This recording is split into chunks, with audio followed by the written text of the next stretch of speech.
malam pertama di tempat yang gelap, di tempat yang tak pernah diimpikan oleh orang, tapi kita tetap melewati dan merasakannya. Perlahan-lahan cacing tanah, ular-ulat kalajengking akan menggerogoti kulit yang selama ini dimandikan, selama ini dipakaikan sampo yang mahal, selama ini dioleskan pelembab yang lembut. Tapi ternyata sebelum roh keluar jasad, setelah keluar, dia hanya akan menjadi santapan cacing tanah, hancur berkeping hari demi hari. Yang pertama kali membusuk adalah mata, karena dia berisi cairan. Cairan ini mengering, busuk dan berlubang. Lalu kemudian usus sebulan di dalam tanah, mulai dia menggelembung masuk angin dan dia meletus pecah. Cacing-cacing tanah mulai datang menggerogoti, memakan. Habis lemak, tulang, kulit, bulu, sumsum, darah, jantung, empedu, limpa, buah pinggang. Habis semuanya, tinggal tulang-tulang yang memutih, dimakan oleh tanah, ditelan oleh massa, sampai akhirnya Asi bin Wa'il membawa tulang yang kering itu kepada Nabi Muhammad, baginda Sayyidina wa Maulana Muhammad. Ya Muhammad, ayuhi rabbuka hadzal izam, sanggupkah Tuhanmu menghidupkan tulang yang kering ini? Nabi diam tak menjawab, sampai akhirnya datang Jibril alaihi salam membawakan wahyu.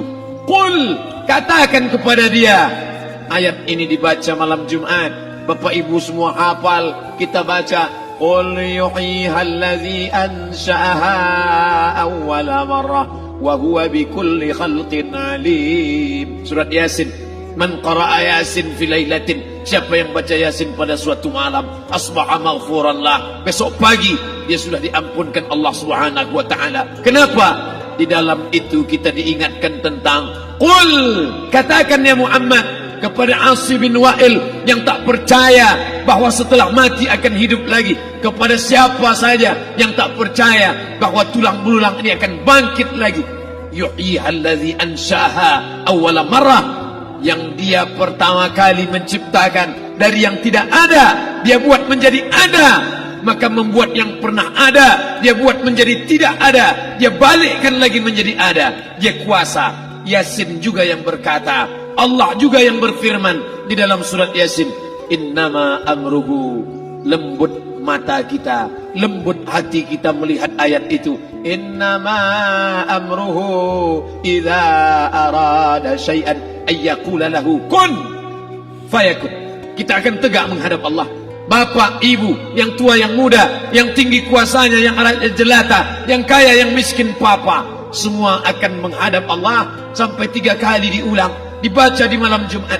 Wa in kullun lamma jami'un ladaina muhdarun in kanat illa sayhatan wahidatan fa idza hum jami'un ladaina muhdarun la yastati'una nasrahum wa hum lahum jundum muhdarun.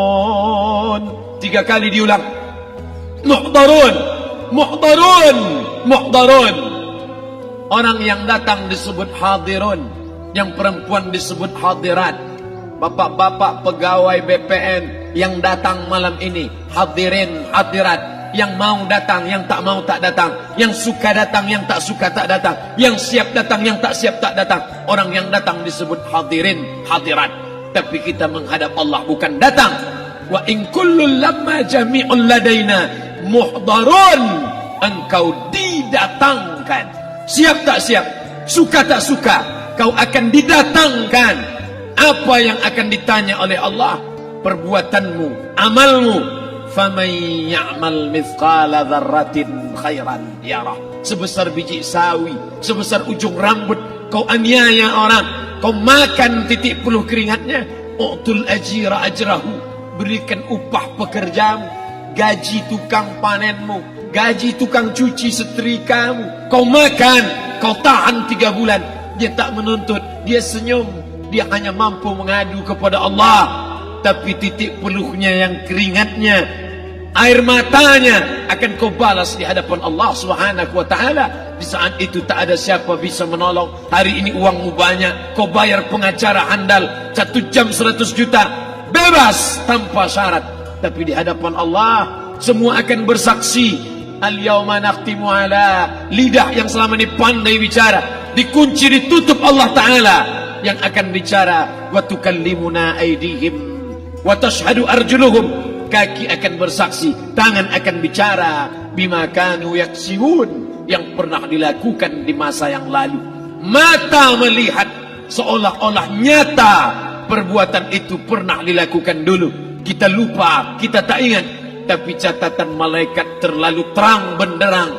Wa in kullun lamma jami'un ladaina muhdharun, catatan dibaca sampai-sampai orang itu tak percaya. Ma li hadzal kitab, kenapa buku catatan saya ini la yughadiru saghiratan, yang kecil-kecil, wala kabiratan, yang besar-besar, ahsaha, semua tercatat dalam buku catatan yang nyata. Dalam surat Al-Isra apa kata Allah? Iqra. Hari ini kalau dikatakan Iqra, baca Quran, Iqra baca Yasin, malam Jumat Iqra baca surat Al-Kahfi, tapi sampai hari itu Yasin tak bermakna, Al-Kahfi tak lagi disuruh baca karena hidup sudah berakhir. Iqra, baca. Apa yang kau baca? Kafa binafsikal yawma alaika hasiba, baca buku catatan amal. Sampulnya dosa, isinya dosa, catatan kakinya dosa, sampul penutupnya dosa, bibliografinya dosa. Sampai ia pun tidak percaya, kenapa aku hidup hanya dosa saja. Saat itu dia mendengar teriakan azab, saat itu dia menyaksikan pekikan teriakan sakitnya siksa. Rabbana, ya Tuhan kami, farji'na, balikkan lagi kami ke dunia. Esok subuh insyaallah imam akan membaca rakaat pertama. Alif Lam Mim, tanzilul kitab la raiba fi. Alif Lam Mim tanzil, sujud tilawah di masjid-masjid besar di Pekanbaru. Apa ayat yang dibaca? Teriakan pekikan orang yang masuk ke dalam neraka Jahannam. Rabbana, ya Tuhan kami, absarna, mata kami sudah melihat azab, wa sami'na, telinga kami sudah mendengar sakitnya pekikan, teriakan, jeritan. Farji'na, balikkan lagi kami ke dunia. Na'mal salihan, kami ingin amal saleh, kami ingin bantu masjid, kami ingin sekolahkan anak yatim, kami ingin muliakan fakir miskin, kami ingin bantu panti jompo. Farji'na, balikkan lagi kami dunia. Kami ingin salat tahajud, kami ingin tahiyatul masjid, kami ingin puasa sunnah. Saat itu penyesalan tak lagi berguna. Na'mal salihan, kami ingin amal saleh.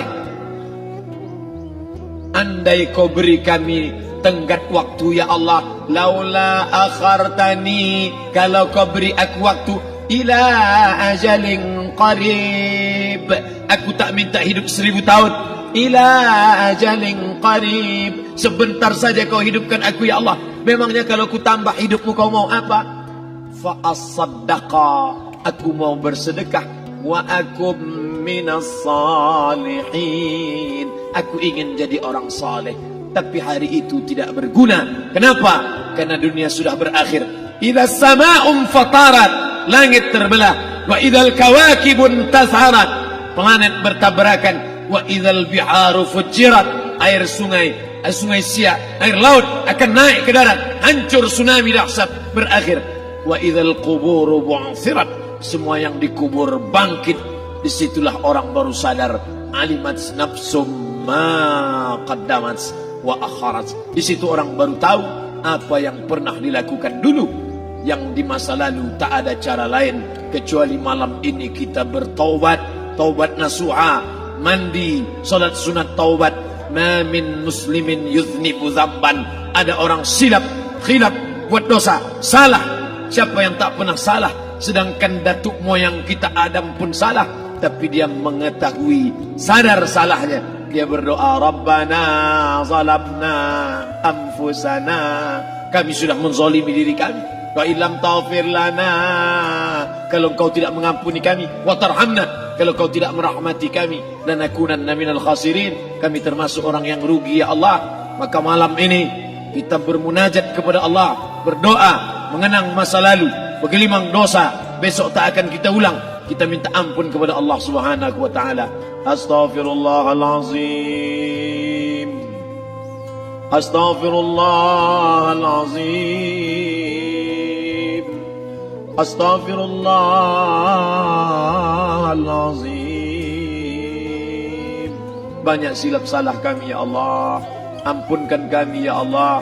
Tidak ada yang dapat mengampunkan dosa kami. Allahumma anta rabbuna, engkau Rabb kami, yang menghidupkan kami, yang mematikan kami. Nafas kami karena engkau, bumi yang kami pijak bumi engkau, paru-paru yang kami pakai pinjaman dari engkau.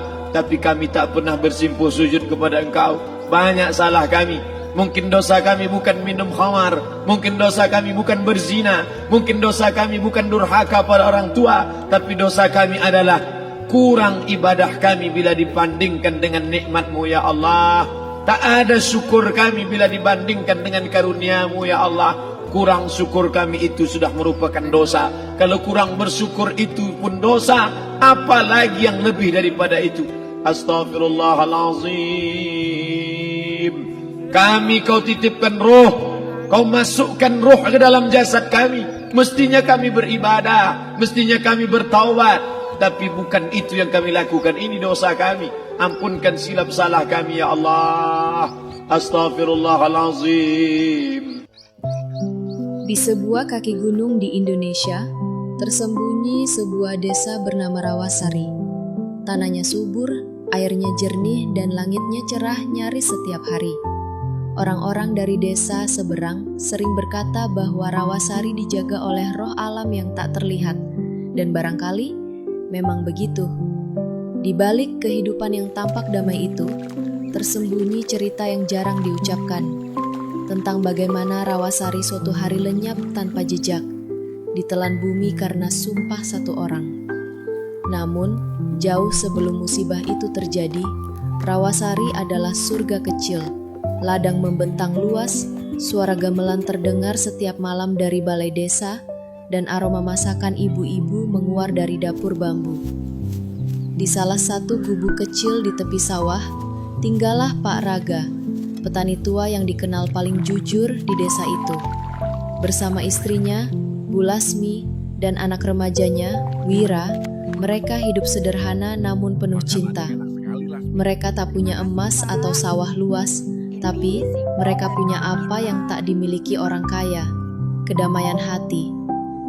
Pak Raga percaya bahwa tanah harus dihormati, bukan dieksploitasi. Ia sering berkata pada Wira, "Tanah itu hidup, Nak. Kalau kita memerasnya dengan tamak, dia akan marah.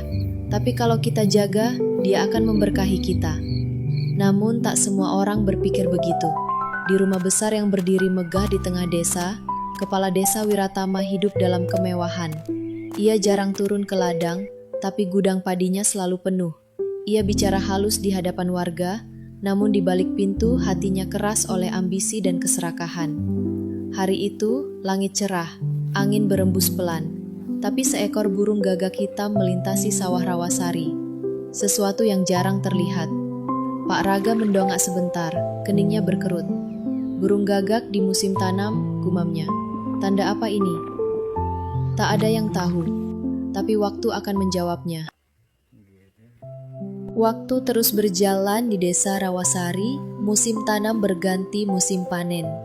Ladang-ladang kembali menguning, hasil melimpah membuat hati banyak warga berbunga. Namun, di balik itu ada bayangan gelap yang mulai merayap.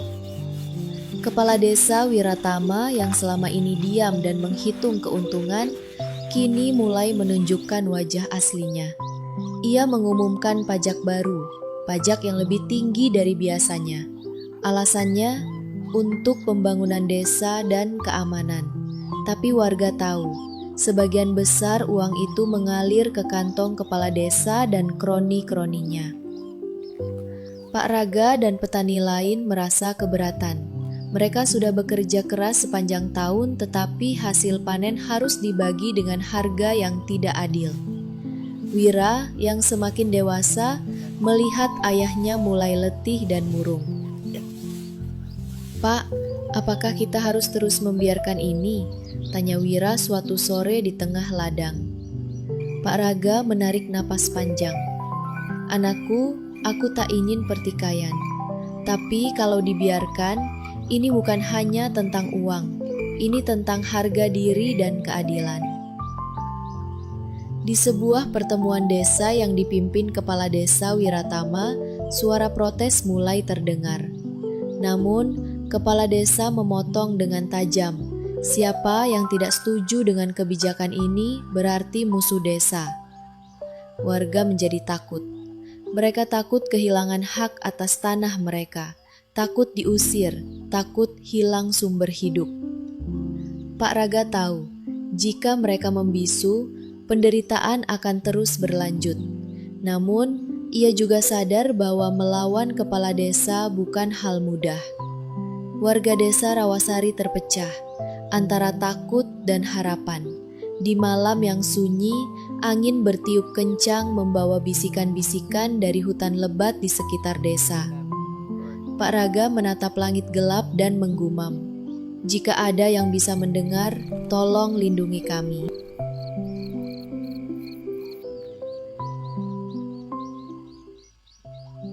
Minggu-minggu berlalu, dan ketamakan Kepala Desa Wiratama kian menjadi.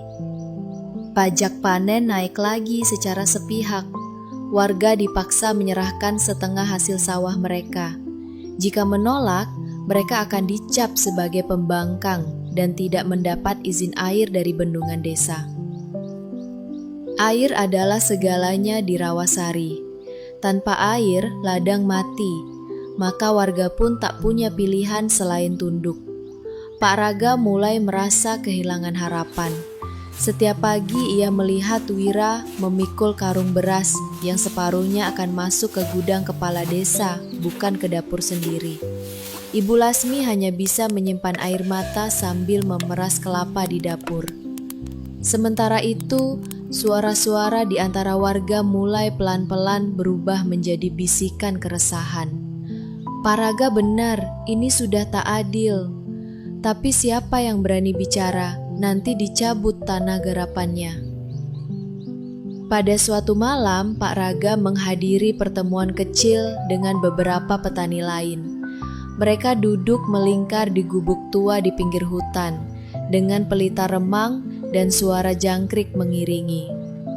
"Sampai kapan kita harus begini?" tanya seorang petani muda. "Kita tak bisa terus diam," kata Pak Raga. "Bukan demi aku, tapi demi anak-anakku, demi desa ini." Namun seorang petani tua menjawab lirih, "Hati-hati Raga, kepala desa bukan orang biasa, dia punya orang-orangnya, dan katanya dukun juga."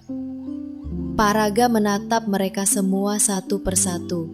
Matanya tidak marah, tapi penuh kesedihan. Kalau keadilan tak datang dari manusia, mungkin suatu hari tanah ini sendiri yang akan bicara.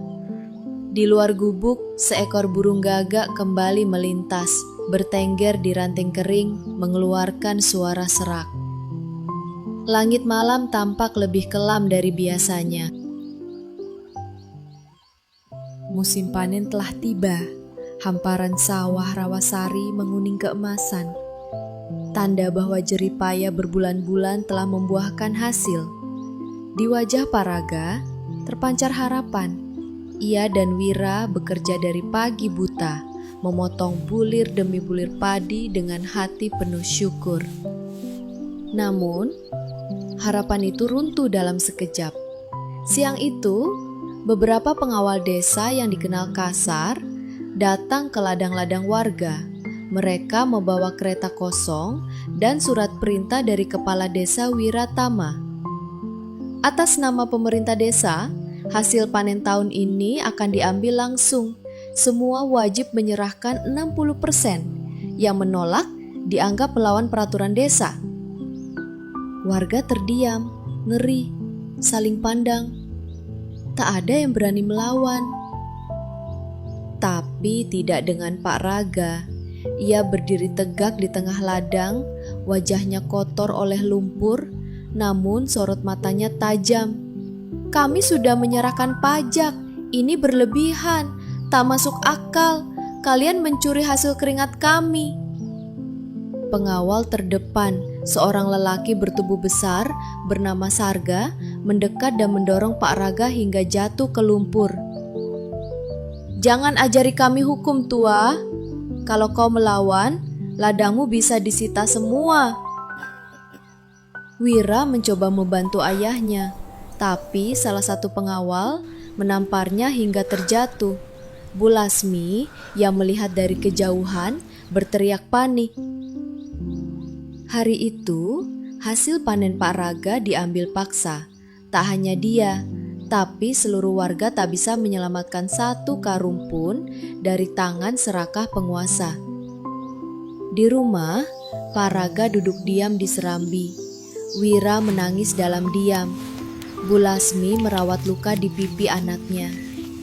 Angin bertiup kencang. Langit mendung meski belum sore. Dengan suara rendah, Pak Raga berucap lirih, seolah pada tanah itu sendiri. "Kalau keadilan tak bisa ditegakkan, saksikanlah penderitaan kami. Kalau alam masih punya nurani, biarlah ia yang bicara pada waktunya."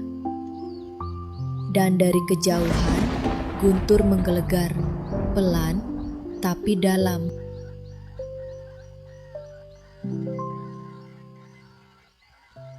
Beberapa hari setelah perampasan panen, suasana di desa Rawasari berubah. Ladang-ladang yang biasanya dipenuhi suara cangkul dan tawa kini sunyi.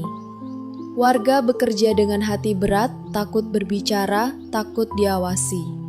Namun diam-diam sesuatu mulai terasa aneh. Pagi itu, Pak Raga dan Wira berjalan ke ladang seperti biasa. Namun saat menginjak tanah di dekat pematang, Wira tiba-tiba berhenti. "Pak, ini tanahnya bergetar." Pak Raga jongkok meletakkan telapak tangan di tanah. Benar, getaran sangat halus terasa, seperti detak jantung. Tidak seperti gempa, tapi seperti bisikan dari bawah tanah. Semakin hari, fenomena ganjil itu bertambah. Mata air yang biasanya jernih mulai keruh. Di beberapa ladang, tanaman layu tanpa sebab. Seekor sapi milik warga tiba-tiba mengamuk lalu mati dengan mata melotot ke langit. Beberapa orang tua desa mulai berbisik tentang kutukan, tentang alam yang murka. Namun kepala desa Wiratama justru menertawakan semua itu. "Kalian ini bodoh. Alam itu tak bisa marah. Yang bisa marah cuma saya, kalau kalian membangkang." Di balai desa, Wiratama malah memerintahkan agar pajak ditambah bagi siapapun yang menyebarkan tahayul.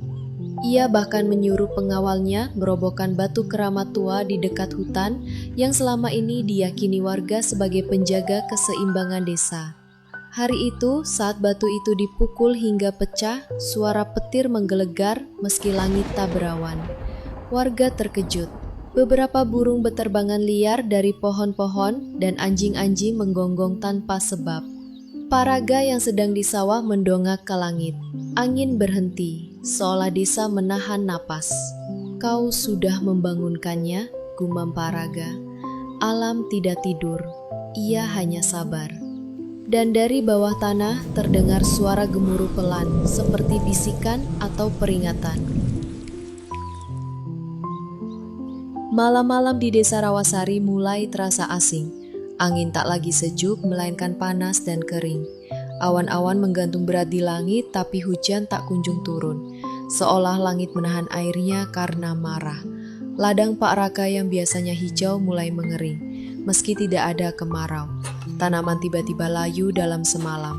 Wira mencoba menggali tanah untuk mencari sumber air, tapi tanahnya pecah-pecah dan mengeluarkan bau aneh seperti belerang. Warga mulai resah. Anak-anak sering menangis di malam hari, terbangun karena mimpi buruk.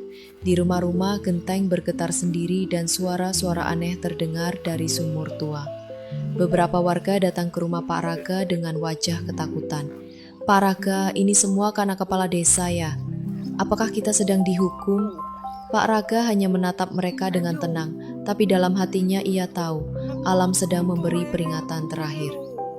Namun kepala desa Wiratama tetap keras kepala.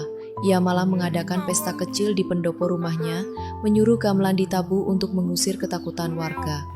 "Tak ada yang perlu ditakuti," teriaknya sambil tertawa. Ini hanya alam bermain-main. Namun malam itu saat pesta berlangsung, suara guntur menggema di langit yang gelap. Angin berembus kencang memadamkan obor dan lilin-lilin. Lalu tanah berguncang. Getaran kecil tapi cukup kuat membuat genteng rumah-rumah berjatuhan. Air sumur di tengah desa tiba-tiba meluap dan berubah warna kehijauan. Para tamu yang berpesta lari tunggang langgang. Warga Rawasari menjerit ketakutan. Pak Raga berdiri di depan rumahnya, memandang langit gelap. Ibu Lasmi menggenggam tangannya erat. Wira berdiri di sampingnya, tubuhnya gemetar. "Apa yang terjadi, Pak?" bisik Wira. Pak Raga menjawab pelan dengan mata yang tajam. "Alam sudah bicara, tapi manusia tuli." Pagi itu, Rawasari bangun dalam sunyi. Tak ada kokok ayam, tak ada suara cangkul. Warga masih terpukul oleh kejadian semalam. Guncangan bumi, air sumur meluap, dan langit gelap yang seolah tak mengizinkan matahari muncul. Namun, kehidupan tetap harus berjalan. Paraga pergi ke ladang. Meski tahu tidak banyak yang bisa ia panen, tanahnya mati. Semua tanaman rusak. Sementara itu, di balai desa, Kepala Desa Wiratama mengumpulkan warga. Dengan suara keras ia berkata, "Semua bencana ini terjadi karena kalian tidak patuh. Kalian memercayai dongeng dan kutukan, bukan saya sebagai pemimpin kalian." Lalu ia menunjuk Paraga yang baru datang membawa karung berisi beberapa padi busuk. "Kau, Raga, kau yang menyebar ketakutan di desa ini." Paraga hanya berdiri diam. Tubuhnya kurus, tapi sorot matanya tajam. Wira dan Bu Lasmi memeluknya dari belakang, menahan agar ia tidak bertindak gegabah. Namun, kepala desa tidak berhenti. Ia memerintahkan anak buahnya menyita gubuk Paraga, memukul Wira, dan menyeret Paraga ke depan warga. "Ladangmu kami ambil. Rumahmu bukan milikmu lagi. Kau tak layak tinggal di desa ini." Paraga terdiam. Bibirnya bergetar, tapi bukan karena takut. Dengan suara berat dan penuh luka, ia menengadah ke langit mendung. Hujan belum turun, tapi udara begitu lembab dan berat. Lalu, di hadapan seluruh warga, dengan tubuh yang penuh debu dan darah, ia mengangkat kedua tangan ke arah tanah dan langit. "Dengarkan aku, wahai tanah Rawasari. Jika tidak ada lagi keadilan di desa ini, jika pemimpin hanya tahu menindas, dan jika manusia sudah buta akan hati nuraninya, maka aku bersumpah, biarlah tanah ini menelan semua yang rakus, semua yang lalim. Jika penderitaan kami tak dihentikan, biarlah desa ini hilang dari muka bumi." Langit langsung bergemuruh. Angin menerpa desa. Pohon-pohon bergoyang hebat. Seekor burung gagak melintas rendah sambil berteriak nyaring. Warga terdiam. Bahkan kepala desa Wiratama mundur setapak. Di bawah kaki Paraga, tanah retak. Garis hitam membelah bumi kecil di tempatnya berdiri. Dan sejak hari itu, desa Rawasari tidak pernah sama lagi.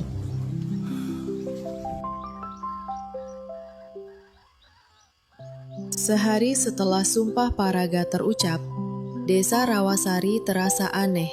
Udara lebih panas dari biasanya. Angin bertiup pelan tapi menusuk. Langit memerah di pagi hari, seolah mentari enggan bersinar dengan damai. Pagi itu, Wira terbangun karena suara retakan. Ia keluar dari gubuk, sementara tempat mereka tinggal setelah rumahnya disita. Di tanah dekat kaki bukit, terlihat retakan memanjang sejauh belasan meter. Tidak dalam, tapi cukup untuk membuat tanah bergeser. Beberapa warga mulai berbisik, "Itu dari sumpah Pak Raga. Tanah ini benar-benar marah." Namun, sebagian lagi terutama orang-orang suruhan kepala desa, menertawakan. Mereka menyebut itu hanya pergerakan tanah biasa, bukan kutukan. Di balai desa, Kepala Desa Wiratama mencoba mengendalikan suasana. Ia berkata, "Tak ada yang perlu ditakuti. Alam bergerak, itu biasa. Tapi jika kalian percaya kutukan, kalian lemah." Namun malam harinya, balai desa bergetar sendiri tanpa angin atau gempa resmi. Genteng-genteng jatuh. Salah satu tiang penyangga ambruk. Beberapa anak buah Wiratama mulai ketakutan. Sementara itu, Pak Raga menarik diri dari keramaian. Ia hanya menatap bumi dari atas bukit kecil. Wira mendekatinya, duduk di samping sang ayah. "Pak, apakah kita benar-benar telah menyumpahi desa ini?" Pak Raga diam lama sebelum menjawab, "Bukan kita yang menyumpah, Nak. Tapi luka ini sudah terlalu dalam. Aku hanya mengucapkan apa yang bumi rasakan." Di kejauhan, kabut turun lebih cepat dari biasanya, menutupi sebagian desa. Suara jangkrik menghilang. Burung-burung tidak terdengar. Hening, seolah alam menahan napas menjelang sesuatu yang lebih besar. Dan saat malam tiba, suara air terdengar dari bawah tanah. Tapi bukan gemericik sungai, melainkan deras yang mengeram. Suara seperti sungai yang membesar di dalam bumi.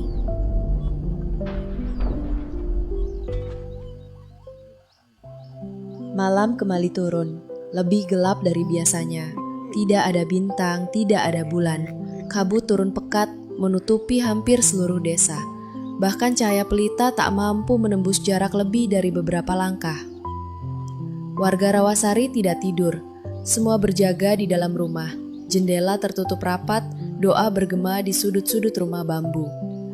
Tapi dari tengah desa, dari lubang besar yang menganga di lapangan terdengar jeritan. Bukan satu, bukan dua, tapi banyak.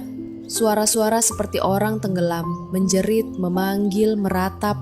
Suara laki-laki, perempuan, anak-anak, semuanya menyatu dalam gema panjang yang merayap ke seluruh penjuru desa. "Ampun, jangan, tolong, kembalikan, maafkan kami." Pak Raga berdiri di depan rumah, wajahnya pucat. Wira mendekat dengan tubuh gemetar. "Pak, itu suara siapa? Kenapa aku merasa kenal?" Pak Raga menatap tanah di bawah kakinya. "Itu suara hati desa ini, Nak. Suara orang-orang yang dahulu tertindas, dilupakan. Suara yang ditelan diam, akhirnya keluar dalam jerit." Kepala Desa Wiratama juga mendengar jeritan itu. Ia bersembunyi di ruang pribadinya, menggenggam pusaka kecil sambil berdoa dengan suara gemetar. Untuk pertama kalinya, wajahnya terlihat takut, ketakutan yang dalam. Pagi menjelang, namun suara jeritan tak berhenti. Warga yang nekat mendekati lubang mendapati sesuatu yang membuat mereka lari kembali ketakutan. Jejak-jejak tangan muncul di tepi lubang, tapi tidak ada tubuh. Hanya jejak yang naik dari dalam, lalu menghilang. Seseorang berbisik, "Itu arwah mereka yang dulu dibuang, yang dulu disakiti." Hari itu, banyak warga mulai meninggalkan desa. Dengan gerobak seadanya, mereka pergi keluar lembah mencari perlindungan ke desa sebelah. Namun Pak Raga tetap di Rawasari. Bersama keluarganya, ia tahu, belum selesai, belum waktunya tanah menutup. Lubang semakin melebar, jeritan semakin lirih, tetapi lebih dalam, seperti suara bumi sendiri menangis. Warga yang masih bertahan di Rawasari berkumpul di balai desa, ketakutan dan linglung, tak ada suara. Anak-anak dipeluk erat, ibu-ibu menahan tangis. Kepala Desa Wiratama berdiri di atas panggung kecil. Wajahnya pucat, rambutnya acak-acakan. Tak lagi ada wibawa di tubuhnya. Kita harus melakukan sesajen. Panggil dukun, kita perlu upacara tolak bala, katanya histeris. Tapi dukun desa, Ki Surya, satu-satunya yang dipercaya, telah pergi malam sebelumnya. Ia meninggalkan pesan pendek di rumahnya. "Aku tak bisa melawan bumi." Tiba-tiba, tanah kembali berguncang, lebih kuat dari sebelumnya. Bukan hanya di sekitar lubang, tapi merambat ke seluruh penjuru desa. Rumah-rumah bergoyang, sumur-sumur memuntahkan air berlumpur, dan dari dalam bumi terdengar suara keras seperti dentuman raksasa. Di tengah desa, lubang raksasa yang kemarin menganga, kini memuntahkan kabut hitam. Tidak panas, tapi menyengat hidung. Warga mulai jatuh pingsan satu persatu. Teriakan minta tolong menggema, kemudian menghilang dalam kabut. Mereka mulai berjalan perlahan, meninggalkan ladang menuju bukit kecil di pinggir desa, satu-satunya tempat tinggi yang tersisa. Dari atas bukit, mereka melihat dengan jelas, seluruh desa mulai retak seperti tanah kering di musim kemarau. Rumah-rumah berguguran satu persatu ke dalam rekahan. Air dari bawah tanah menyembur naik seperti air mancur, lalu jatuh kembali sebagai lumpur. Pak Raga menatap semua itu dengan mata berkaca, tapi tidak ada amarah di wajahnya, hanya kesedihan mendalam. Rawasari tidak hilang karena kutukan, Rawasari hilang karena dosa-dosa yang diabaikan. Namun dari kejauhan terdengar suara tangis kecil. Riko, si anak kecil, menunjuk ke tengah kawah. "Lihat, itu Pak Kepala Desa."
Dan tidak dia aku tak sih cerita kan.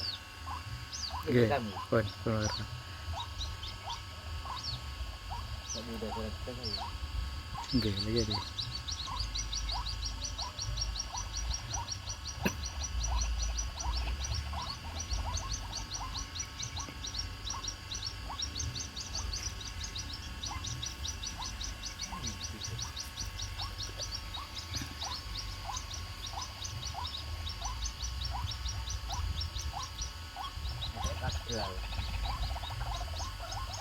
Lagi.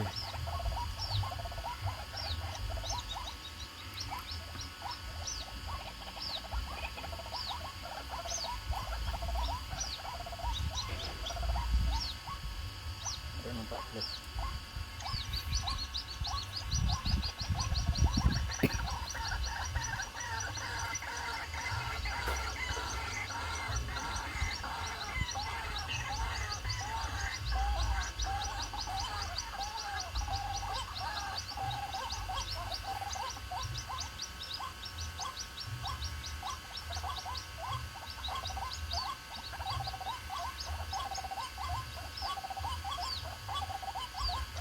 Ini jelek, antingnya menjelek ini.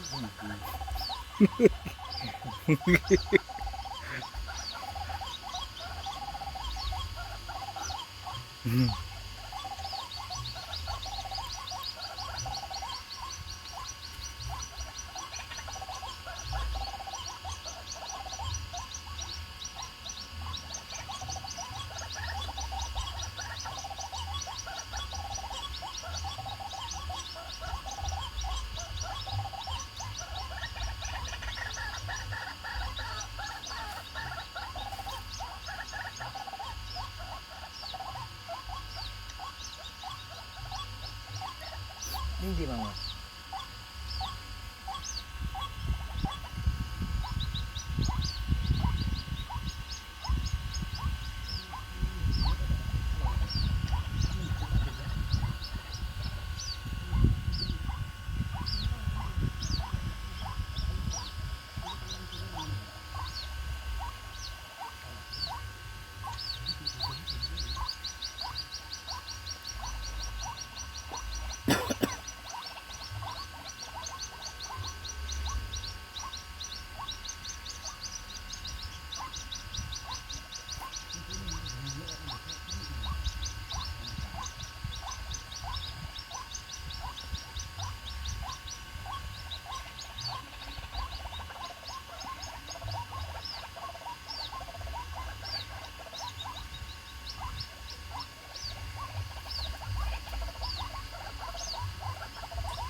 Jadi bajing kok kena no.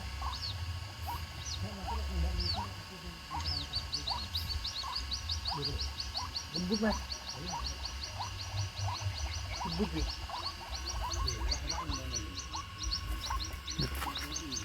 Nggih. Nggih.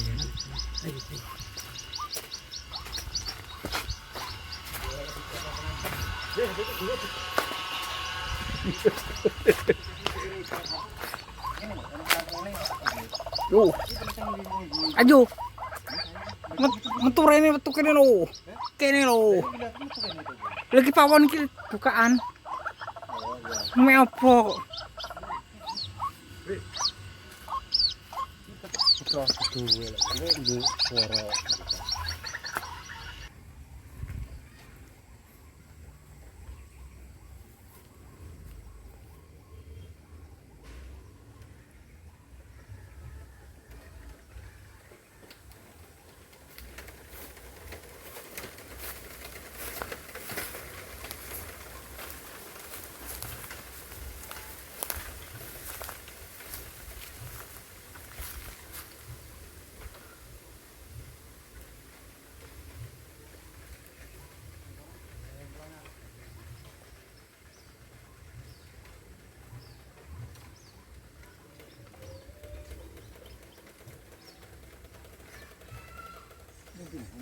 Nggih, kok suarane nang.